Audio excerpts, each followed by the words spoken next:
Ustaz dikirim ceramah seorang ustaz yang mengatakan bahawa bulu kucing itu najis. Bulu kucing itu najis. Mohon pencerahan Pak Ustaz. Betulkah bulu kucing itu najis?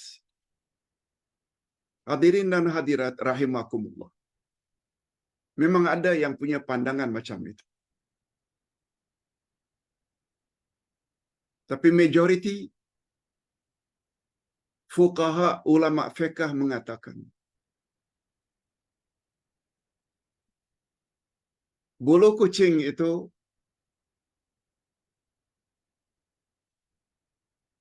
dimaafkan. Karena kucing adalah termasuk binatang peliharaan. Dibolehkan. Dulu Ustaz pernah sebut ketika menjawab kenyataan seorang ustaz kononnya membela kucing itu haram. Tak boleh bela kucing dalam rumah. Kenyataan dan statement itu sangat bercanggah. Nabi SAW sangat suka dengan kucing. Abu Hurairah, orang yang paling banyak hafal hadis Nabi, dipanggil Abu Hurairah karena dia suka dengan anak kucing. Siti Aisyah radhiyallahu anha bela kucing.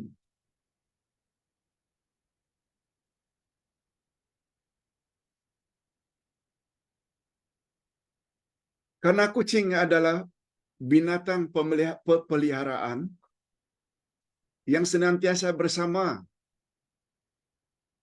dengan penghuni rumah.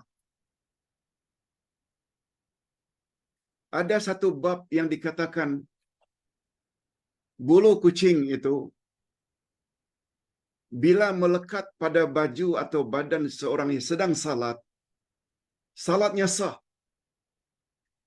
Sebab dia termasuk perkara yang dimaafkan. Termasuk perkara yang dimaafkan. Karena kedekatan manusia dengan kucing. Hadirin dan hadirat, sebagaimana kita sama-sama maklum, darah itu najis.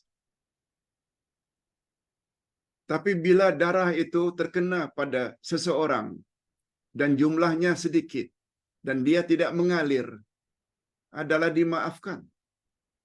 Itu namanya rukhsah. Kita tidak boleh senantiasa meyakini azimah. Azimah itu hukum asal. Kita juga mesti yakin ada hukum kedua namanya rukhsah, keringanan.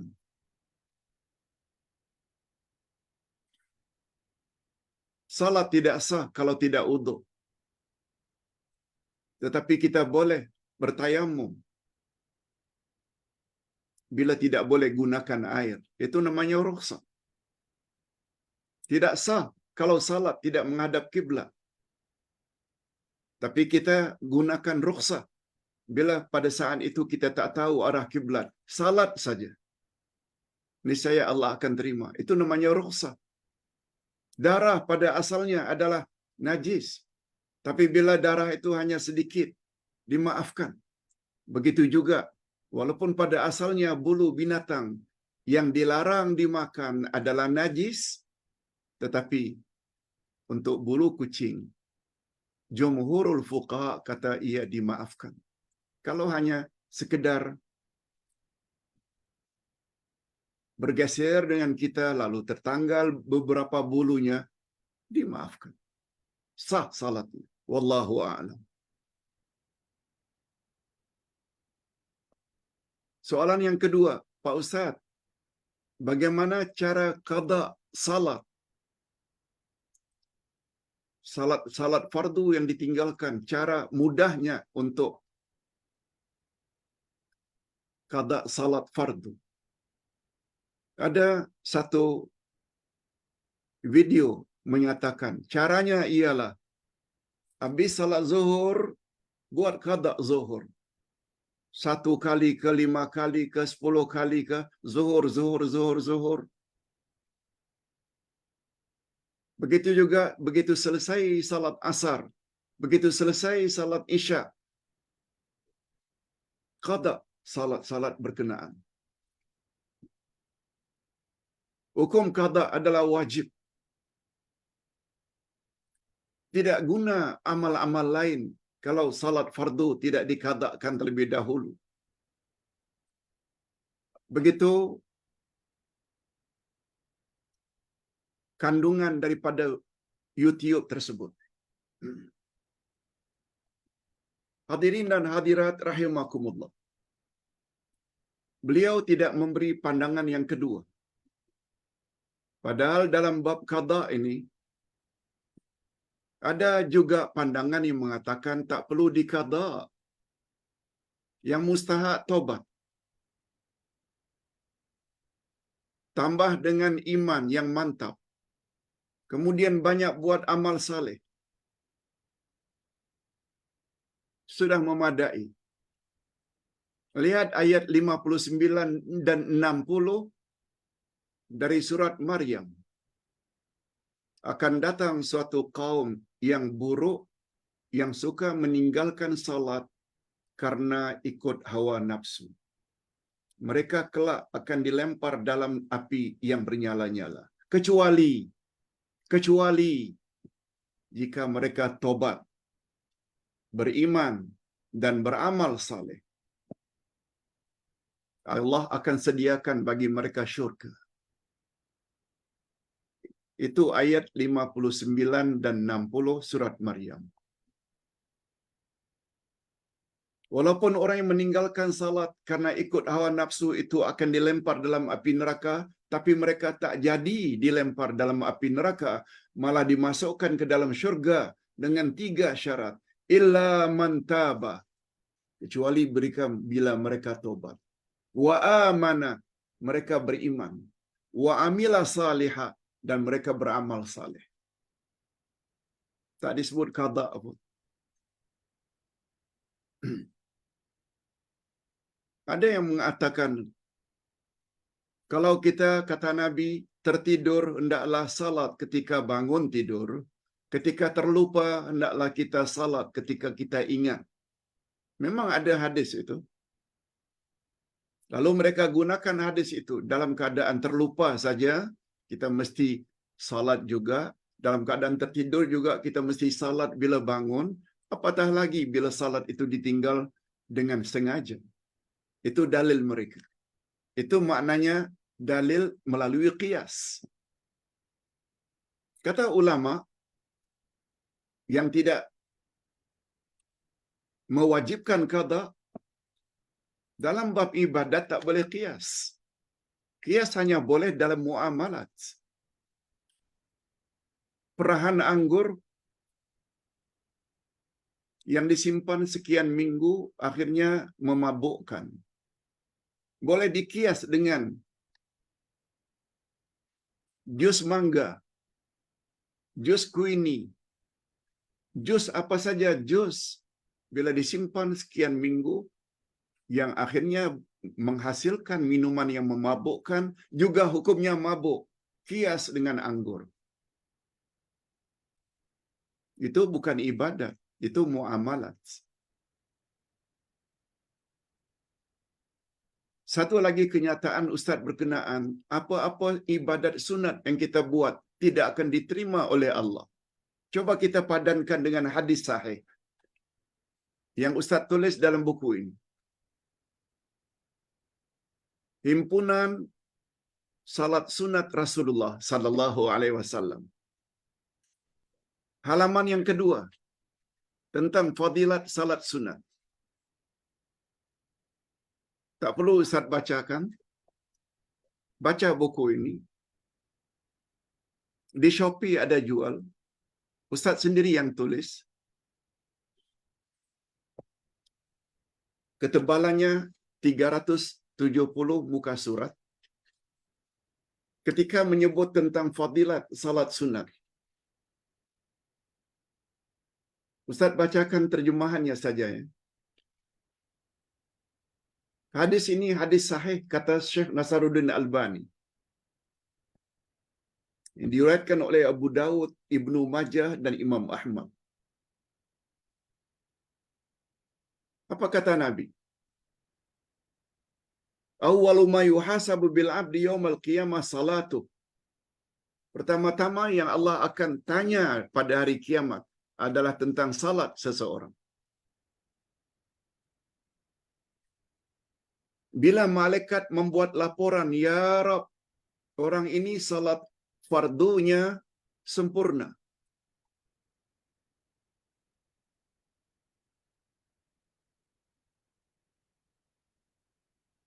Lalu Allah Subhanahu wa taala berkata kepada malaikat, tulis dia sebagai orang yang sempurna salat wajib.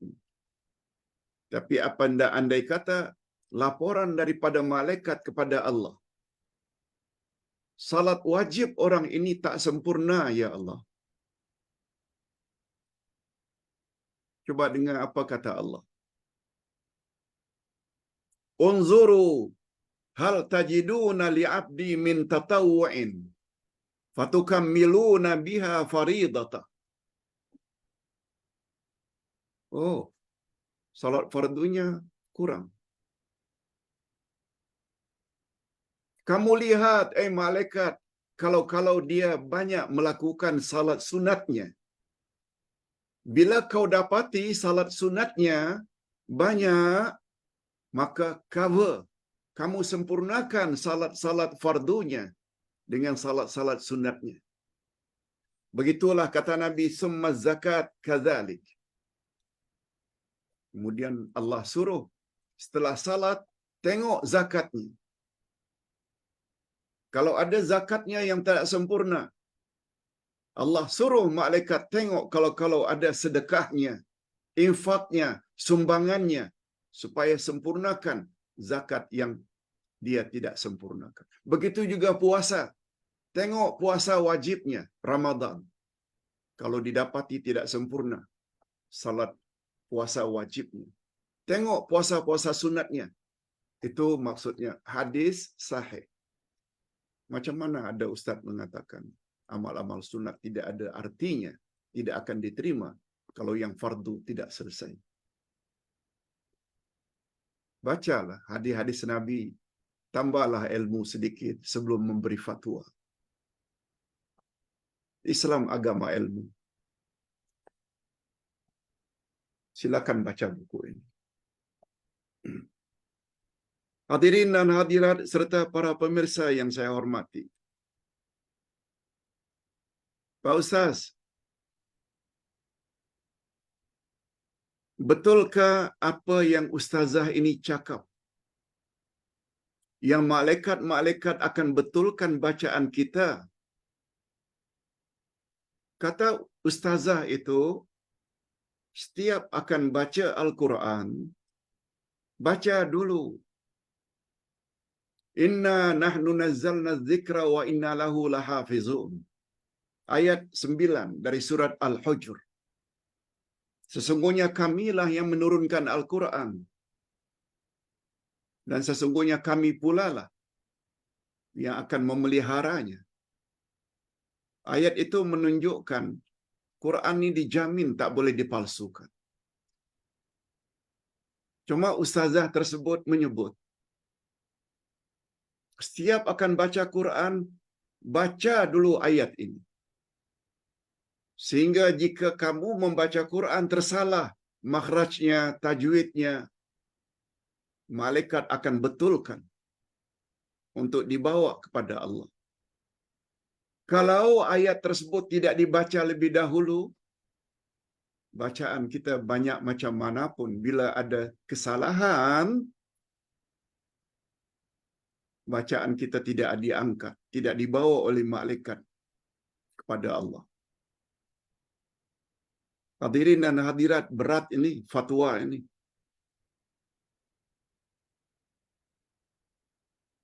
Tidak ada sama sekali sumber dari Al-Quran dan Sunnah Nabi.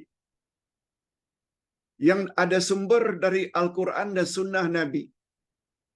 Lihat ayat 98 dari surat An-Nahl. Coba dengar. Wa idza qara'tal Qur'an fasta'iz billahi minasyaitonir rajim. Apa makna ayat tersebut? Bila kamu akan membaca Al-Quran, mulailah bacaanmu itu. Dahulukan bacaanmu itu dengan membaca A'udzubillahi minasyaitonir rajim.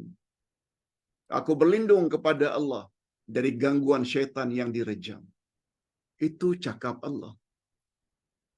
Nabi Muhammad sallallahu alaihi wasallam banyak sangat menyebut tentang perlunya isti'azah bila kita akan membaca Al-Quran. Hadis Nabi. Make your choice. Nak dengar cakap Allah, cakap Nabi ke, atau nak dengar cakap ustazah tersebut yang tidak ada dalilnya langsung. Malah berani mengatakan malaikat akan tolong membetulkannya. Ini semua perkara gaib. Perkara gaib mesti ada dalilnya daripada Al-Quran dan Sunnah. Na'udzubillah min dzalik. Ustaz kira soalan ini Ustaz dah jawab dekat 4-5 kali. Tapi tak apa. Kita jawab juga.